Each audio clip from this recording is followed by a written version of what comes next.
So this is the greenhouse.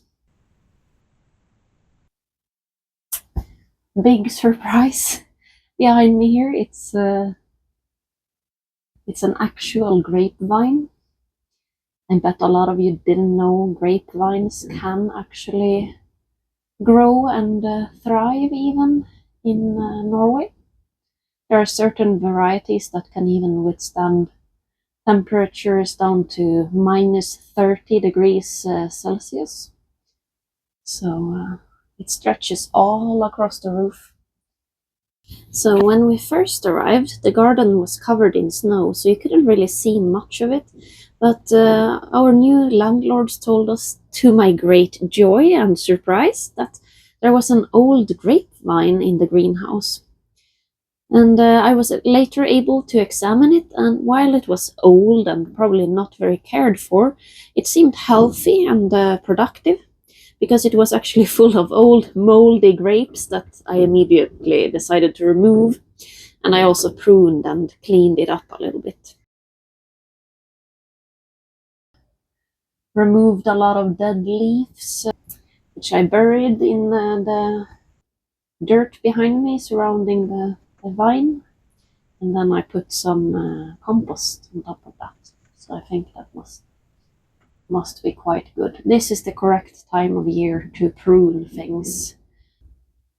I'm actually kind of lucky that we moved here around this time, because it's the perfect time to start gardening and to sow seeds and plant things. I've already planted some flower bulbs. Some of them are already coming out of the dirt because the climate here is very mild.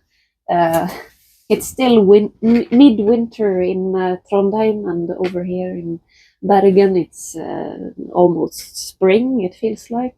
There's no more snow, the temperature is mild, I can go outside without a winter jacket, I don't even have to wear a hat. I really enjoy the weather, actually. Even though the skies are gray and there's a lot of rain, the air feels good. And to be allowed to use someone else's garden as a renting person is already a privilege. So having a greenhouse as well is so amazing. And I feel really grateful and privileged to be in here and to be able to make use of it. And I hope that they won't regret their decision when they see this weirdo skulking around in the bushes. But they seem like really nice people and really busy people, and they also have a toddler, which totally explains why they haven't had the time to think much about gardening, of all things. I was also very happily surprised when I saw the compost, which they did not mention, which I will of course make very good use of, because composting is great and I love digging around in there. It was also full of worms and other beautiful little critters and creepy crawlies, which is a very good sign of a healthy soil full of life. That's really fantastic, and it made me so happy and excited to see that. So I have some tulips, and yeah, lots and lots of orange tulips, because orange is a lovely color. I love orange. So I've planted those. I've sown some herbs, just chaotically throwing them around in the areas where I would want them. A lot of the herbs that I tend to sow are kinds that exist wildly in the nature around here, and they don't require much tending to or maintenance. Arnica montana, very famous medicinal herb. Echinacea, don't know the names in English for many of these. Might put them on the screen while editing. Oh, zinnia.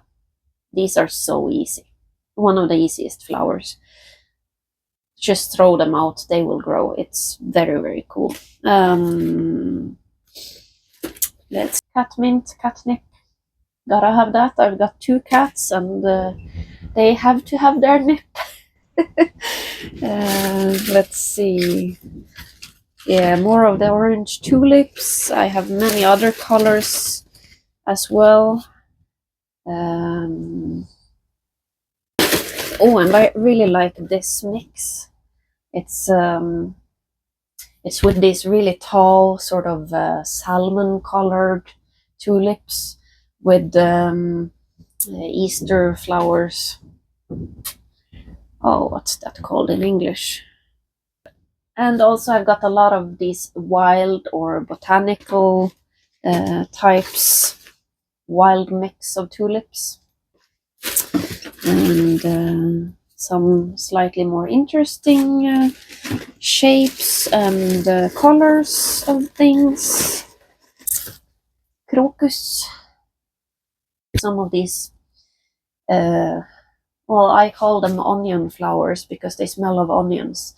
These are really good to spread around together with your other tulips and things if you have a lot of deer in the area, because they don't like the smell of onions.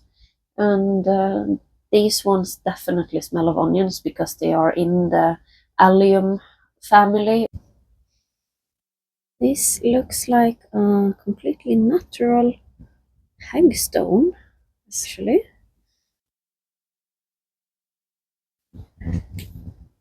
If you look through it, you can see fairies, they say. Not currently spotting any, but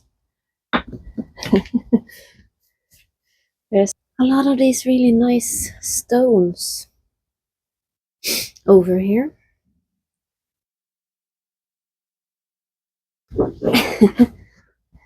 I'm assuming they must have been picked at some beach, maybe close by.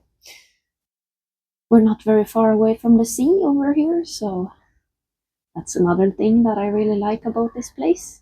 So I plan to share some cool stuff about gardening and herbs and natural remedies that I grow myself in here, and I really hope you will find that interesting.